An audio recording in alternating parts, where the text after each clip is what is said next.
Hi, I'm Roger with Williamson Foundation Repair, and this is our tutorial on soaker hose use. We're going to start out by talking about the soils. A lot of people ask, why do I need to water my foundation, especially if you're not here from North Texas? The answer is that we have a lot of clay content in our soils here. Clay has two characteristics that affect our foundation. Number one, it expands and contracts a lot when it gets wet and dry.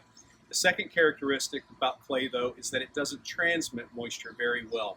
So if it's raining like crazy where I am and the soil under here on the outside of the house is getting very wet and swelling, the soil 5-10 feet inside the house is really not changing. Conversely, in the summertime, when it gets really dry out here and this soil is shrinking, the soil under the central area of the house is not shrinking to the same degree. So we have differential movement of the soils.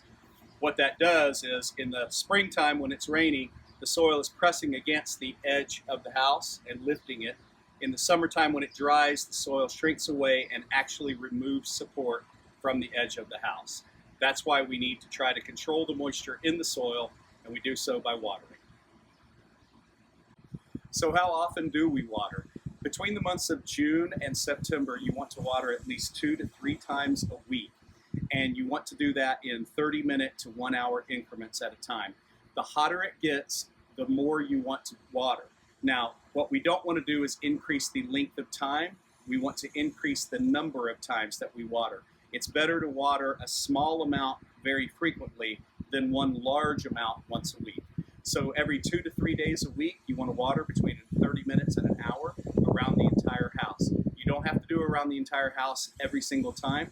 But if you're going to do one side of the house one night, you want to alternate that and do the other side of the house the next night, and then continue to alternate so that the entire house gets approximately the same amount of water in 1 week.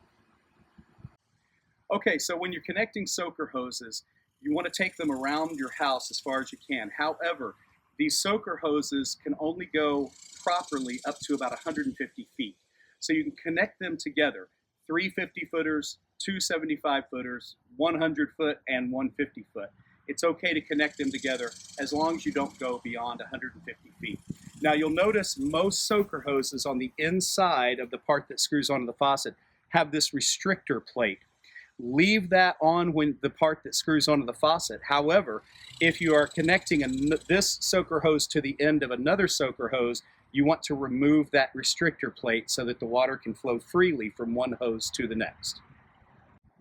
Soaker hose placement. We're often asked, where do I put my soaker hose? As you can see, this soaker hose is right up against the foundation. This is not where we want to put the soaker hose. The reason is because clay soil absorbs moisture much more slowly than this hose is going to put it out. The water will oftentimes channelize down the foundation and actually run and pool under the house, and you're actually watering back there instead of the part that's actually holding the house up.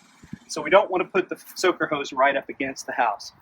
What we want to do is have it watering that 2 feet of soil that's actually holding up the house.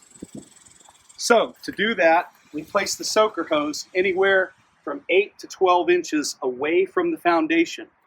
If you have bushes in front of your house, usually placing the soaker hose at the back of the bushes is typically about the right position. But again, 8 to 12 inches away from the house so that we are watering the soil that's holding the house up and not forcing water to go underneath the house itself. When putting your soaker hoses around the house, you do indeed want to cover as much around the house as possible in that 1 to 2 foot range.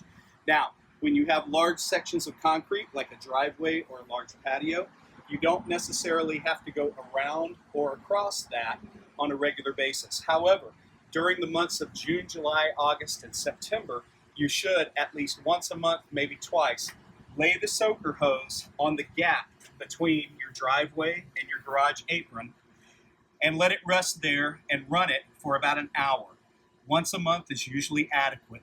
The foundation here and the concrete acts as an evaporative barrier to help hold moisture into those soils.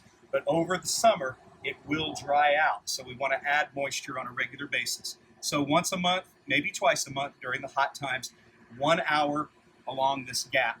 Also, if you have that same thing at your house patio, if you have a gap, you want to run it there as well. Okay, when you're running the soaker hose along the side of your house and you want it 1 foot roughly away from the foundation, one of the issues that I'm always asked is, but what about my lawnmower? I'm going to cut it with the lawnmower, especially when the soaker hose is new and it won't lay down straight. This is the answer to that. These are called landscape fabric pins. They're available at any home improvement store in the landscape department where they sell landscape fabric.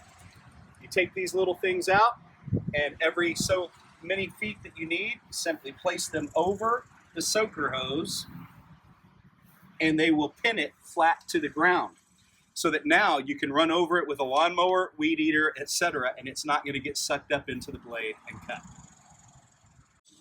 Now, as far as being consistent with your watering, it's really important because we want to keep the moisture level in the soils as consistent as possibly so they're not swelling and contracting like crazy every time it gets rain or heat. So you have to remember to water every other night, every third night. Now, if you're like me and you get forgetful or you're actually busy, sometimes forgetting can be a problem. So these electronic timers are available at any home improvement store where they sell the hoses. They're battery powered and they're programmable. This one has 2 stations where you can actually program 2 different sides of the foundation to be watered at 2 different times and intervals. Now, the one thing you want to pay attention to is check these regularly. Our summer heat will zap the battery in these things, and you won't know that they're not working, but they're not. So the batteries will have to be replaced every couple of months at the most. Also check to make sure after you turn them on that we're not dripping water at the faucet, because again, we want consistent moisture. A lot of water dripping out at one place on the foundation can be a problem.